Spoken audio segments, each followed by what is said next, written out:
پھر اس تکلیف کو دور کرنے کے راستے. اور یہ ایک دفعہ، دو دفعہ، تین دفعہ، چار دفعہ گریجولی فیز آؤٹ ہو جائیں گے، حل مل جائے گا انشاءاللہ. جو میری ریکویسٹ ہے وہ بھی اسی سے ہی ریلیٹڈ ہے کہ ہم ضرور، جیسے کہ ہم دیکھ رہے ہیں اسپریچول ہیلنگ میں انٹر ریلیٹڈ ہے ریلیشنز، مطلب اولاد کے لیے ہم پریشان ہیں، وہ ہم سے پریشان یا کچھ بھی.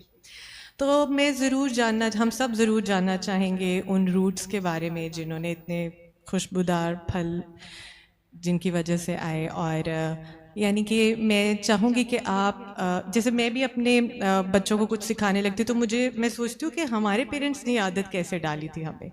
تو میں ضرور چاہوں گی کہ آپ ہمارے سامنے وہ مثالیں رکھیں کہ آپ کے پیرنٹس نے آپ لوگوں کی اپ برنگنگ کیسے کی کہ آپ میں اسپیشلی اللہ سے کنیکٹیوٹی بلٹ ان ہو گئی، اخلاص بلٹ ان ہو گیا اسپیشلی، اور مستقل مزاجی، یہ خاص طور پہ چیزیں. تو ان کی مثالوں سے، کیونکہ ہم جب لائیو مثالوں سے دیکھتے ہیں تو میرے خیال سے ہمیں زیادہ سمجھ آتی ہے بات. دیکھیں، ایک نشست میں سب کچھ بتانا تو ممکن نہیں، لیکن کچھ چیزیں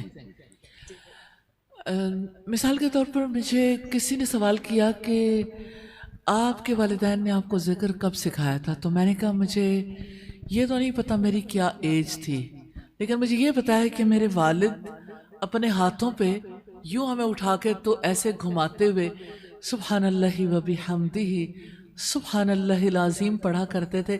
لیکن اس سے پہلے حدیث کے الفاظ، اتنی محبت تھی ہمیں بچپن میں ان الفاظ کو سننے کے لیے. کلمتان خفیفتان علی اللسان، دو کلمے ہیں زبان پر بہت ہلکے ہیں. حبیبتان الی الرحمن، دونوں رحمان کو بہت محبوب ہیں. ثقیلتان علی المیزان، میزان پر بہت بھاری ہیں.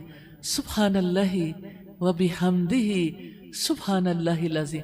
تو مجھے نا وہ، یعنی مجھے آج بھی ان ہاتھوں کا لمس فیل ہوتا ہے، ٹچ. اور میں نے پھر اپنی آنکھوں سے دیکھا بہن بھائیوں کو کہ میرے چھوٹے بہن بھائی تھے، کس طرح سے ان کے ساتھ محبت میں میرے والد جب خود ذکر کرتے تھے کہتے نہیں تھے، لیکن نیچرلی یعنی ایک محبت پیدا ہو جاتی ہے انسان کو. اور اسی طرح سے جیسے یعنی جو بھی کام کوئی کر رہا ہو، مثال کے طور پر ہماری جب بھی آنکھ کھلتی تھی صبح فجر کے وقت تو ہماری امی تلاوت کر رہی ہوتی تھی. تو امی کی تلاوت کی جو یعنی ایک خاص لہن تھا وہ ہمیشہ کانوں میں گونجتا. اور اسی طرح سے یعنی ہماری والدہ نے ساری زندگی، میں یہ سمجھتی ہوں کہ بہت بڑا رول ہے. کنسسٹنسی جو ہے والد سے بھی سیکھی، لیکن والدہ سے ایسے کہ انہوں نے اپنی لائف میں کبھی قرآن کو دہرانا نہیں چھوڑا، سناتی تھی ڈیلی. یعنی انہوں نے میرے والد سے ترجمہ پڑھا، لیکن اپنی حیات کے آخری دن تک انہوں نے دہرائی نہیں چھوڑی. انہوں نے کورسز نہیں، 78 ایئرز میں وہ اس جہان سے اللہ سبحانہ تعالیٰ کی ملاقات کے لیے اللہ کے بلاوے پر چلی گئیں. اور اس وقت بھی وہ نماز کی حالت میں تھی کہ نماز سے انہیں بہت محبت تھی. تو میں سوچتی ہوں، یعنی میں آج بھی دیکھتی ہوں کہ نماز سے بہت لوگوں کو محبت ہوگی، لیکن میں نے جو محبت اپنی ماں کے دل میں دیکھی اور جس قدر زیادہ رغبت، شوق، ہم میٹ ہی نہیں کر پاتے. ہم وہ کچھ نہیں کر پاتے جو کچھ ہم نے اپنے ماں باپ کو دیکھا جنہوں نے ہمیں عمل سے زیادہ سکھایا الحمدللہ. تو اس میں یہ کہ کوئی بھی موقع ہوتا، موقع کی مناسبت سے وہ چیزیں اسی طرح سے جاری رہتی. جیسے ہمارے یہاں جب رمضان میں افطار کا سلسلہ ہوتا تھا تو میرے والد بہت بڑے پیمانے پہ افطار کرواتے تھے، لیکن ان کا کام یہ تھا، ایسا ہو سکتا تھا کہ وہ بھی بہت بڑے پیمانے پہ بہت اس میں آرٹیفیشیلٹی ہوتی یا کچھ ایسا سلسلہ ہوتا، لیکن یہ کہ ایسا نہیں ہوتا تھا کہ وہ ہمیں ساتھ شامل نہ کریں. یعنی ایون مینجمنٹ میں مجھے یاد ہے میں 5-6 ایئرس کی تھی جب سے میں ان انتظامات میں ان کے ساتھ شامل ہوتی تھی. اور پھر یہ کہ انتظامات کرنے کے لیے ڈائری میں کیا کیا لکھا گیا، غور سے دیکھتے تھے کہ اچھا پہلے یہ چیزیں، یہ انتظام کرنے ہوتے، یہ کھانے پینے کی یہ چیزیں چاہیے، اس طرح سرو کرنا ہے. الحمدللہ یعنی وہ چیزیں جو ہے نا پھر وہ آپ کے اندر جو ہے نا ایسے اتر جاتی کہ وہ آپ کا حصہ بن جاتی ہیں کہ آپ کو جو ہے وہ اس کے لیے یعنی کوئی ایفرٹ نہیں کرنی پڑتی شاید. تو بہت ساری چیزیں ایسی ہیں جیسے آپ کہہ سکتے ہیں کہ ایک دفعہ ایسا ہوا تھا کہ اسکول جانے سے پہلے اسکول کو دیر ہو رہی تھی تو ہم لوگ یعنی اسکول چلے اور اس دن ہم نے قرآن نہیں پڑھا تھا. بس وہ دن جو ہے وہ ہمارے لیے شاید سب سے زیادہ سخت دن تھا کہ ہم اس پہ ہماری بہت زیادہ یعنی پرسش ہوئی تھی اور اس کے بعد توبہ کر لی تھی کہ کبھی یعنی صبح کے ٹائم پہ پڑھے بغیر نہیں جانا. تو ابھی بھی میرے دل کو قرار نہیں آتا کہ اگر میری اپنی صبح جو ہے وہ ایسی نہ ہو یا میرے یعنی ارد گرد جو بھی لوگ قرآن سے وابستہ ہیں میں چاہتی ہوں ان کی صبح میں بھی برکت آئے. جیسے اللہ کے رسول صلی اللہ علیہ وسلم نے فرمایا کہ یا اللہ میری امت کی صبح میں برکت عطا فرما. تو یہ برکت جو ہے یہ صبح کے ان خوبصورت کاموں سے ہوتی ہے جو اللہ سبحانہ تعالیٰ سے محبت کے لیے اس کی قربت کے لیے ہم کرتے ہیں. اس کا ذکر، تلاوت، نماز اور اسی طرح سے دیگر کام. اللہ سبحانہ تعالیٰ توفیق دے. اور میرے والد جو تھے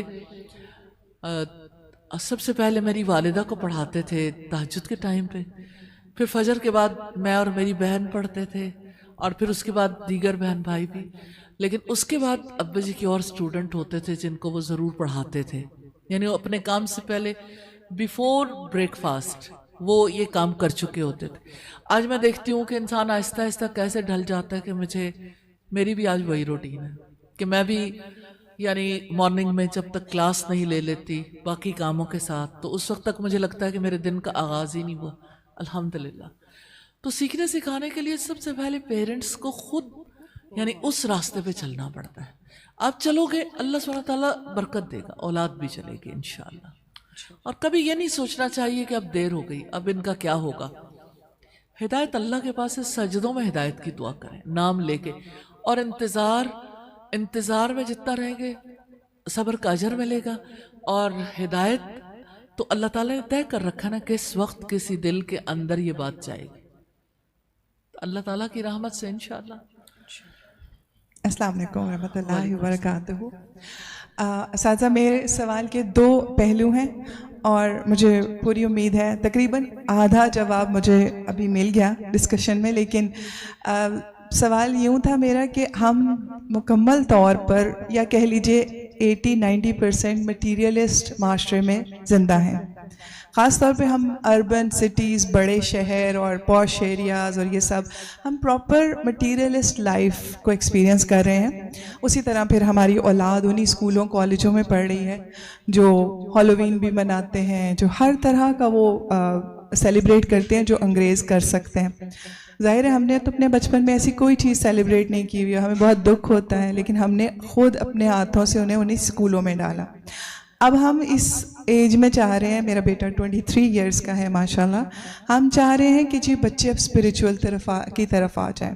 جیسے ہم پڑھا کرتے تھے مولانا روم کے واقعات اور حضرت شمس تبریزی کے واقعات، اور جیسے ہم بابا بلے شاہ کو پڑھتے تھے، وہ یہ ہو نہیں سکتا. مجھے بھی پتہ ہے بہت بڑا گیپ ہے. تو جب میں اپنے بیٹے سے بات کرتی ہوں اسپریچول میٹرز کے اوپر اور اللہ سبحانہ تعالیٰ نے یہ کائنات کیسے تخلیق کی ہوگی اور وجہ کائنات کیا ہوئی ہوگی، کیوں اللہ سبحانہ تعالیٰ نے ہمیں بھیجا، یہ سب وجہ تو نہیں تھا، تو وہ ان کے پاس کوئی اسپریچول آنسر نہیں ہوتا بچوں کے پاس. وہ کہتے ہیں جی سائنٹیفک یوں تھا، سائنٹیفک یہ ہے، and we are here for a certain period and we are going to perish. تو اس سے مجھے بہت دلی صدمہ ہوتا ہے کہ ایک تو ٹھیک ہے ہم اپنے بچوں کو قرآن پاک پڑھا دیتے ہیں قاری صاحب سے، اس کے بعد ہم سمجھتے ہیں ذمہ داری ختم ہوئی. اسپریچویلٹی کے ساتھ بچوں کو ہم کنیکٹ نہیں کر پائے، مجھے اس بات کا گلٹ بھی ہے. اور اب میں چاہتی ہوں کہ کسی بھی طرح گھر کے ماحول میں بھی وہ بات آ جائے. ہم میڈیا سے تو ان کو دور نہیں کر سکتے. دوسرا سوال یہ تھا کہ میڈیا سے ہم سوشل میڈیا سے بچوں کو ہٹا نہیں سکتے، نہ ہی اس دور میں ہٹانا صحیح ہوگا. سوشل میڈیا اس طرح سے تو اسپریچویلٹی کا درس نہیں دیتا، بلکہ ان کے تو ہیروز ہی وہ ہیں، انگریز ریسلر، انگریز سنگر. تو وہ بڑا میرا دل چاہتا ہے کہ آپ مجھے گائیڈ کریں کہ ہم کچھ ایسا کریں گھر میں. اب میں اپنے طور پہ جتنی مرضی کتابیں پڑھ لوں، اس کا میری اولاد تک اثر کیسے پہنچے گا. تو میں شکر گزار ہوں گی. بارک اللہ. جزاک اللہ خیر. اللہ آپ کو برکت والی زندگی دے. اور اللہ سبحانہ تعالیٰ ہماری نسلوں کے لیے جو خیر خواہی ماؤں کے دلوں میں ہے اللہ تعالیٰ اس کی وجہ سے اپنی رحمت فرمائے اور ہمارے بچوں کے لیے اپنی ہدایت کے راستے کھول دے. ایسا ہے کہ یہ جو بات ہے نا یہ بڑی سچی بات ہے. اللہ سبحانہ تعالیٰ نے جو ارشاد فرمائی لَقَدْ كَانَ لَكُمْ فِي رَسُولِ اللَّهِ أُسْوَةٌ حَسَنَةٌ، بلا شبہ یقیناً تمہارے لیے اللہ کے رسول کی حیات میں بہترین نمونہ. ہم اپنے بچوں کے لیے جو کچھ چاہتے ہیں ہم اس دور کے اندر لے جا کے دیکھیں جب اللہ تعالیٰ نے نبی بھیجے، جب محمد رسول اللہ آئے، جب پوری سوسائٹی کی صورتحال کتنی خراب تھی، اسپرچویلٹی جسے کہتے ہیں وہ وہاں نم کو نہیں تھی.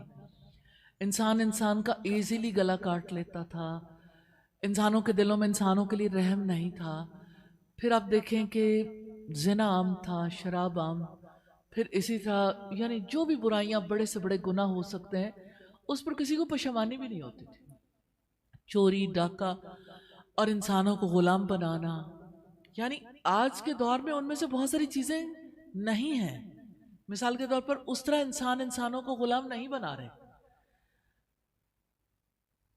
کافی حد تک بہت ساری چیزیں جو ہیں وہ امپرووڈ بھی ہیں.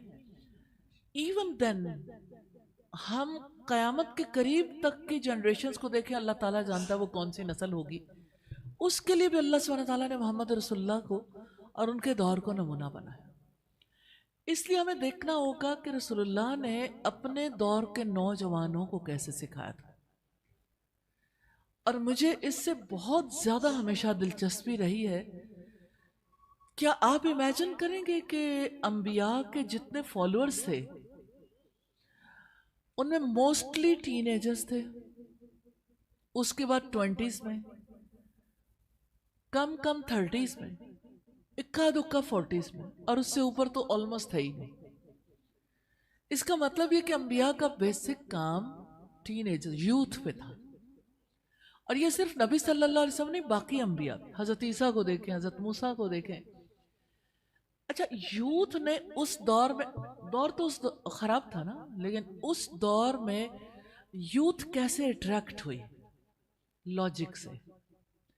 آج بھی یوتھ لاجک چاہتی ہے، جو لاجک شاید ماں باپ کے پاس نہیں، شاید جو لاجک یعنی آپ سوشل میڈیا کے بارے میں بھی کہہ رہے تھے کہ ہمیں روکنا نہیں چاہیے.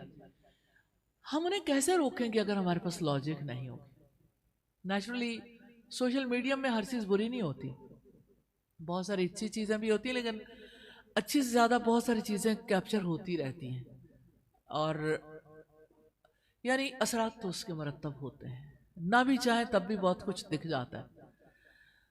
تو ایسے میں بچے وہ جو 20s میں ہیں یا ٹینس یا اس سے اوپر کے لوگ ہیں، ان کے دلوں پر کیا چیز اثر کرے گی؟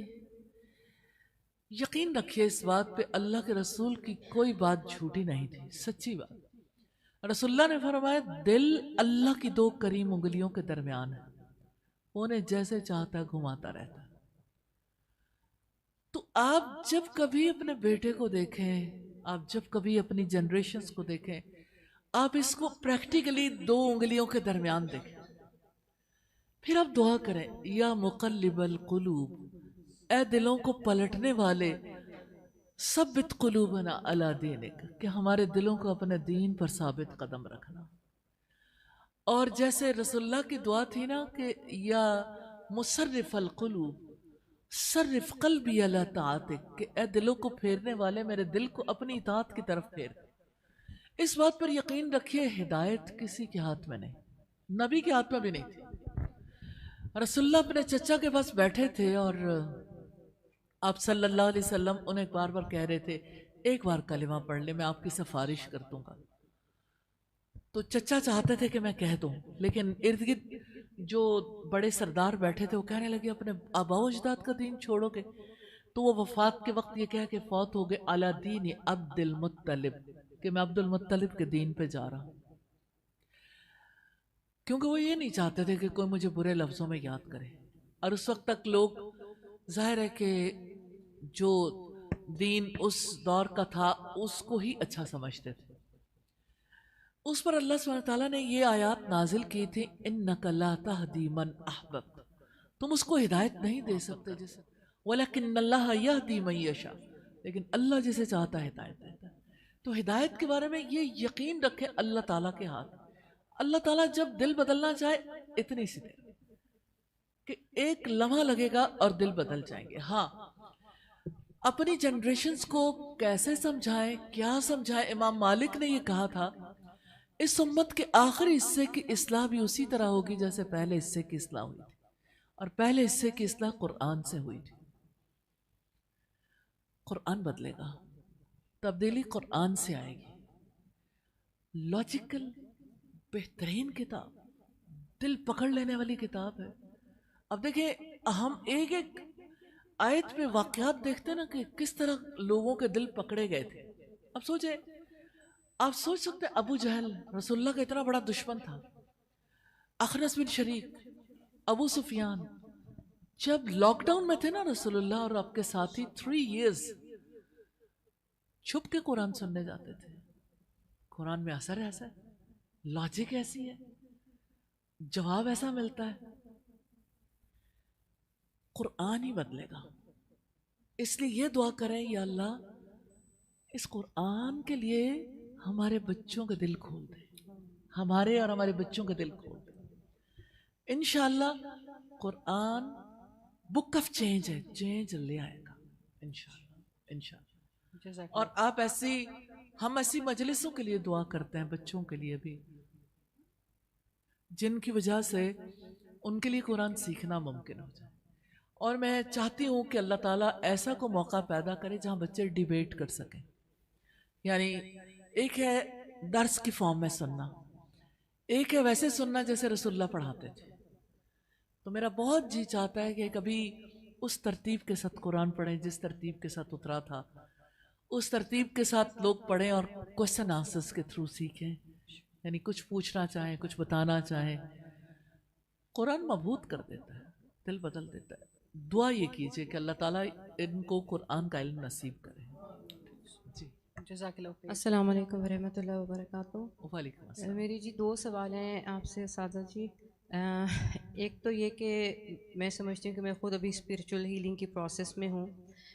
میرا جو سوال ہے وہ میری پری ریکوزٹ سے متعلق ہے, کیونکہ جب میں دیکھتی ہوں کہ اچھا میں پروگریس کر رہی ہوں کہ نہیں, تو الحمدللہ پروگریس تو کر رہی ہوں, لیکن اطمینان ہے دلی طور پہ کہ پہلے سے بہتری ہے. لیکن when I look back in to my past, first half of my life اور maybe 2/3 of my life so far was completely worldly, busy in worldly task. میں ملٹی نیشنلس کے ساتھ, کارپوریٹ کے ساتھ کام کرتی تھی, بہت بزی تھی, اور ٹریولنگ بہت تھی. بچے میرے والدین کے پاس ہوتے تھے جب میں ٹریول کرتی تھی. اس طرح سے مطلب سب چیزیں جو ہیں وہ بالکل سب کچھ ڈیووٹڈ جو میرا ٹائم تھا 24/7, فزیکل بھی مینٹل بھی, وہ بالکل جو ہے وہ دنیاوی کاموں میں تھا. اور پھر اللہ تعالیٰ نے ہدایت دی, موقع دیا, کچھ اس طرح کی چیزیں ہوئیں کہ وہ اللہ کا کرم ہوا کہ میں کچھ پچھلے 10-12 سال سے میں نے جو ہے وہ ریٹائرمنٹ لی, اور جو ہے وہ دوسری طرف مجھے اپنے گیپس جو نظر آئے اس کے اوپر کام کرنا شروع کیا, فیملی کو ٹائم دیا, وہ سب. اب وہ جس طرح ہم لیکچرز میں بھی سنتے ہیں اور پڑھتے ہیں, اور میرے یہ ذہن میں ہمیشہ یہ چیز بیک آف دا مائنڈ رہتی ہے, اور میری لائف کا آبجیکٹیو یہ ہے کہ میں اپنی کچھ تیاری بہتر کر لوں. ٹائم اب کم ہے, میرا پہلا جو ٹائم ہے بہت زیادہ میں نے ضائع کیا میں نے, تو وہ اتنی مجھے تیزی سے اب تیاری کرنی ہے تاکہ میں اس گیپ کو کر سکوں. لیکن جب میں کچھ وہ جو سوال جو ہم سے کیے جائیں گے موت کے بعد, جو لسٹ ہے کچھ سوالوں کی, اس میں ایک سوال آتا ہے جہاں پہ آ کے میں بہت پریشان ہو جاتی ہوں, اور مجھے لگتا ہے کہ میں تو مطلب پتہ نہیں اب اس کا کیا کرنا ہے. کیا وہ ایک ایکسپریشن ہے, نعوذ باللہ, مطلب ایسا تو نہیں کہ وہ صرف ایک ایکسپریشن ہے اور اس سے کچھ لوگ بچ بھی سکتے ہیں. وہ سوال یہ ہے کہ جوانی کن کاموں میں گزارے, کیونکہ اگر میں سیدھا وہ سوال لوں تو میں تو بالکل ختم ہو گیا, میرے پاس تو اس کا جواب ہے ہی نہیں. اور میں ایک تو یہ بات ہے کہ جی کچھ کہنا چاہتی ہوں. بس یہ ایک سوال ہے, دوسرا اچھا ٹھیک ہے, میں بعد میں کر لیتی ہوں جیسے آپ کہیں. جی ایک تو یہ جو سوال ہے نا, یہ حشر کے میدان میں ہوگا, موت کے بعد قبر میں نہیں ہوگا. قبر میں صرف 3 سوال ہیں. تیرا رب کون ہے، تیرا دین کیا ہے، اور تیرا رسول کون ہے۔ حشر کے میدان میں جو سوال ہے نا، ابن آدم کے قدم حشر کے میدان میں اپنی جگہ سے اٹھ نہیں سکیں گے جب تک وہ 5 باتوں کا جواب نہ دیں۔ ان میں سے ایک یہ ہے کہ جوانی کن کاموں میں پرانی کر دی۔ میں آپ سے ایک سوال کرنا چاہتی ہوں، حضرت عمر نے کن کاموں میں پرانی کی تھی؟ ساری جوانی لگا دی۔ اور حضرت عمر جیسے رسول اللہ کے اصحاب جو اپنی اپنی جوانیاں بہت زیادہ مختلف کاموں میں لگا کے، ایک تو یہ کہ آپ کی جس کو آپ ورلڈلی افیئرس کہہ رہی ہیں نا، وہ آپ کی جاب تھی جس میں آپ کا دماغ لگتا تھا۔ حضرت خدیجہ کا بھی بہت لگتا تھا۔ وہ ساری چیزیں، ایسا نہیں ہوتا کہ سب چیزیں غلط ہوتی ہیں۔ سم ٹائمز انسان صرف اپنی پروگریس کے لیے اور کبھی ضرورت کے لیے یہ سب کام کر رہا ہوتا ہے۔ اس لیے پہلی بات تو یہ کہ اس کے بارے میں یہ 100% سوچ لینا کہ وہ غلط تھا تو یہ درست نہیں ہے۔ ہاں یہ ضرور ہے کہ اللہ تعالیٰ کے لیے وہ وقت نہیں نکل سکا۔ جس وقت کوئی انسان اللہ سبحانہ تعالیٰ سے سچے دل سے توبہ کرتا ہے تو اس کے پچھلے گناہ واش کر دیے جاتے ہیں، پھر اس کا اثر نہیں رہ جاتا۔ سچے دل سے توبہ کرنے والے کے لیے یہ کتنی بڑی خوشخبری ہے۔ توبہ کا پانی پاک کر دیتا ہے، پچھلی یادیں تک مٹا، کچھ بھی نہیں رہ جاتا۔ یہ آپ کے دل کی سچائی ہے، کتنی سچائی کے ساتھ آپ اللہ سبحانہ تعالیٰ کے سامنے اظہار کرتے ہیں۔ ندامت، اعتراف اور کبھی نہ کرنے کا عہد، یہ 3 چیزیں ہیں جس کی وجہ سے پچھلے اعمال نہ صرف یہ کہ معاف ہو جائیں گے، اللہ سے جتنی دعا کریں گے اللہ تعالیٰ اس کے بدلے میں آپ کو پھر اجر بھی عطا کرے گا انشاءاللہ تعالیٰ۔ تو اس کے بارے میں اللہ کا شکر ادا کرنے کا مقام ہے کہ اس نے موقع دیا۔ کیا یہ اللہ کا بہت بڑا کرم نہیں آپ کی ذات پر کہ اس نے آپ کو اپنی طرف بلایا ہے؟ آخر آپ میں ایسی کوئی بات ہوگی جو اس نے اپنی طرف بلایا، اپنے قریب کرنا چاہا ہے۔ تو جس کو رب قریب کرے اسے تو اللہ کا شکر ادا کرتے تھکنا نہیں چاہیے۔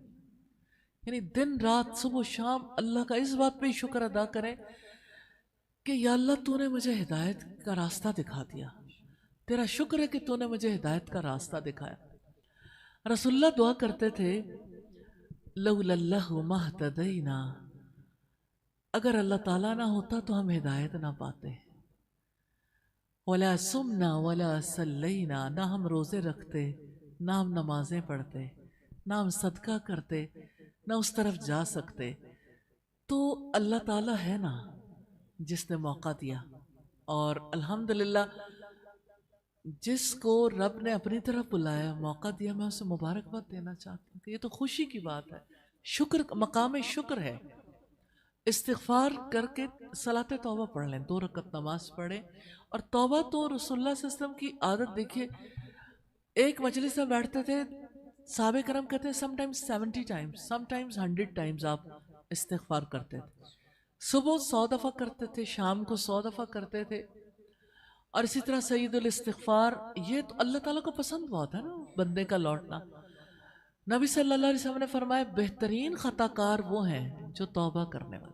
جسٹ امیجن، کوئی خطائیں کرنے والا، گناہ کرنے والا بھی بہترین ہوتا ہے۔ اللہ تعالیٰ کو بندے کا لوٹنا اتنا خوش کرتا، رسول اللہ نے فرمایا جیسے صحرا میں کسی کی اونٹنی پر اس کا زادِ راہ ہو، کھانا پینا اور باقی ساز و سامان، اور وہ تھوڑی دیر کے لیے آرام کے لیے لیٹے اور اس کی اونٹنی اس کے پاس سے چلی جائے، اس کی آنکھ کھلے، وہ دیکھے کہ کچھ بھی ارد گرد نہیں، وہ ڈھونڈے، تھک ہار کے دوبارہ لیٹ جائے، سو جائے، کہ اس کے لیے اتنی پریشانی ہے کہ نہ اب صحرا میں مرنے کے سوا کچھ نہیں، کیونکہ نہ پانی ہے نہ کھانا ہے، اور صحراؤں کے راستے مٹ جاتے ہیں، انسان واپس بھی آسانی سے نہیں جا سکتا۔ تو جب اس کی آنکھ کھلے اور اس کی اونٹنی سامنے موجود ہو، اور اس کا کھانا بھی اور اس کی ضرورت کی چیزیں بھی، جتنی ایک شخص کو اپنی اونٹنی کو ایسے وقت میں دیکھ کے خوشی ہوتی ہے، اللہ تعالیٰ کو اپنے لوٹ آنے والے بندے پر اس سے زیادہ خوشی ہوتی ہے۔ تو یہ تو خوشی کا مقام ہے کہ اللہ تعالیٰ نے موقع دیا، الحمدللہ۔ اور یہ بات بہت خوب ہے کہ آپ کہتی ہیں وقت کم رہ گیا ہے کہ میں زیادہ کام کر لوں، تو اس کے لیے زیادہ محنت کر لیں، اللہ تعالیٰ سے دعا کر لیں کہ یا اللہ پھر مجھے یعنی وہ راستہ دکھا اور میری ان کاموں کی طرف رہنمائی کر جس کی وجہ سے میرے لیے یعنی تلافی اور میرے لیے اپنے صالح اعمال کی زیادہ کلیکشن ممکن ہو جائے، تو اللہ تعالیٰ وہ بھی راستہ دکھا دیں گے انشاءاللہ۔ بہت شکریہ جی، جزاکم اللہ خیر۔ دوسرا سوال جی اسپریچول ہیلنگ سے ہی کنیکٹڈ ہے کہ میرا جو پروفیشن رہا ہے وہ کمیونیکیشن میں بیسیکلی میری ایک اسپیشلٹی رہی ہے، جس کے اندر ابھی تک مجھے جو ہے جو جانتے ہیں تو کسی فورم پہ جس طرح ویمن ڈیز ہے یا اس طرح سے تو گیسٹ اسپیکر بلاتے ہیں، موٹیویشنل اسپیکر انسپریشنل ٹاک کے لیے۔ اب اللہ تعالیٰ نے مجھے ایک وہ پروفیشن بھی دیا تھا، ایک ایپٹیٹیوڈ، اور وہ ایک اللہ تعالیٰ نے ایک دی جس سے میں بہت سکسیزفل رہی تھرو آؤٹ مائی کریئر۔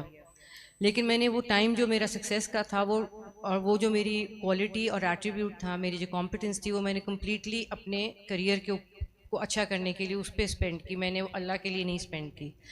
اب جب مجھے موقع ملتا ہے یا کوئی اپرچونٹی نکلتی ہے تو سم ہاؤ مجھے یہ لگتا ہے کہ مطلب اٹس مائی رسپانسبلٹی اور اوبلیگیشن یا ڈیوٹی کہ میں وہ اچھی بات آگے تک پہنچاؤں، کئی دفعہ پرسنل سٹوری سے، کئی دفعہ پریکٹیکل ایگزامپل سے، کیونکہ میں کوالیفائڈ قرآن کی اسٹوڈنٹ نہیں ہوں کہ میں نے کوئی درس نظامی کیا، کچھ بھی پڑھا ہے، کوشش کی ہے جو میں کر سکتی ہوں۔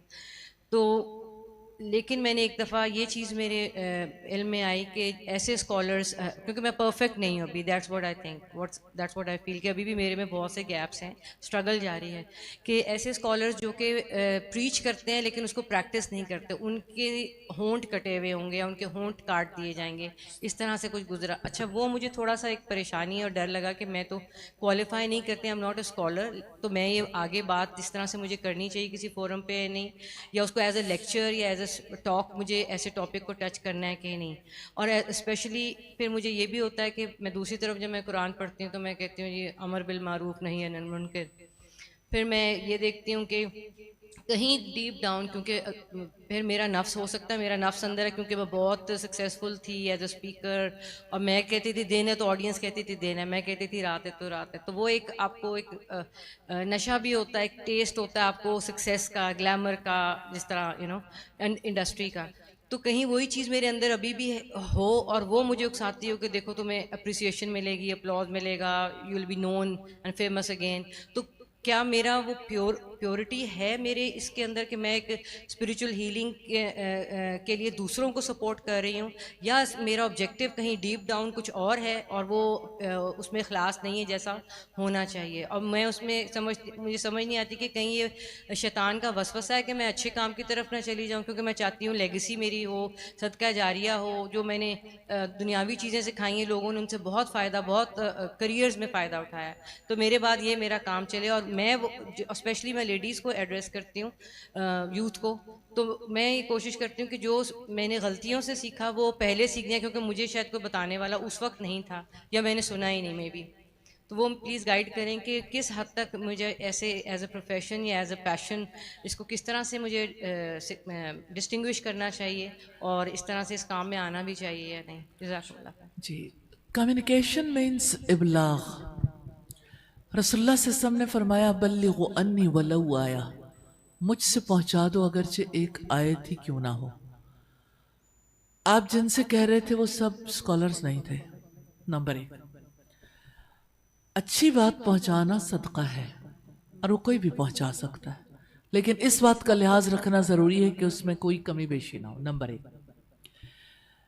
نمبر دو یہ ہے کہ کمیونیکیشن کا دوسرا تعلق یہ ہے کہ اقبال کہتا ہے نا، دیکھا ہے جو کچھ میں نے اوروں کو بھی دکھلا دے، یا رب دل مسلم کو وہ زندہ تمنا دے، جو قلب کو گرما دے، جو روح کو تڑپا دے۔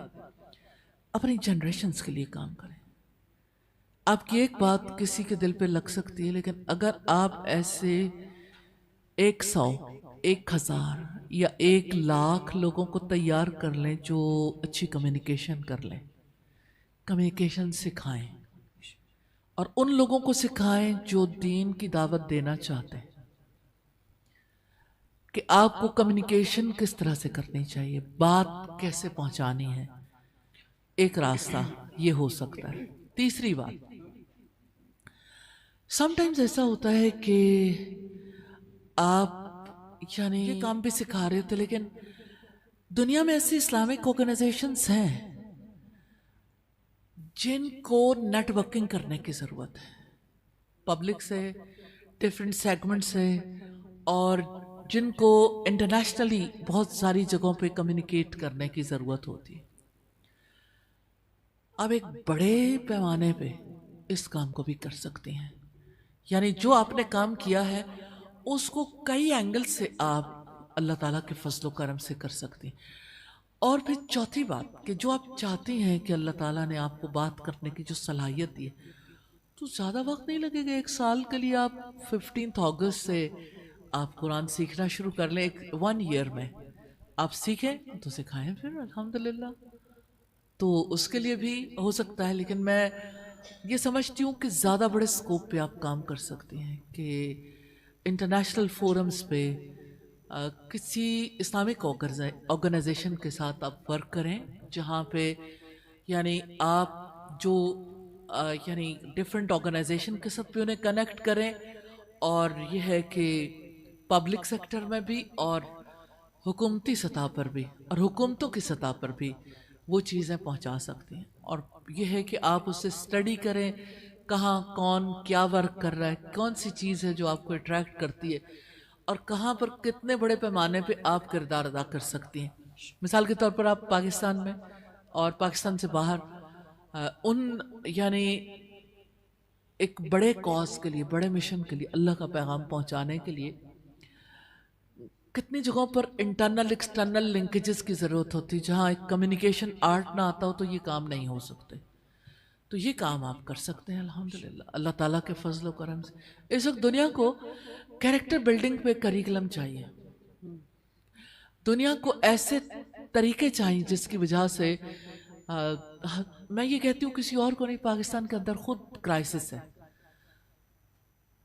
تو اس ریفرنس سے کام کر سکتے ہیں, لوگوں کو کنیکٹ کر سکتے ہیں, لوگوں کو راستہ دکھا سکتے ہیں. یعنی یہ کام ایسا ہے کہ آپ کسی ایک کو سکھائیں, اس کو سکھانے میں ٹائم لگے گا, لیکن آپ اتنے بڑے وسیع میدان میں کام کر سکیں گی. تو اللہ تعالیٰ سے دعا کریں, استخارہ کریں, اور اللہ تعالیٰ سے یہ دعا کریں اللہ تعالیٰ آپ کو رائٹ ٹریک پہ لے جائے. انشاءاللہ اللہ تعالیٰ آپ کو کبھی ضائع نہیں کرتا, انشاءاللہ نہیں کرے گا.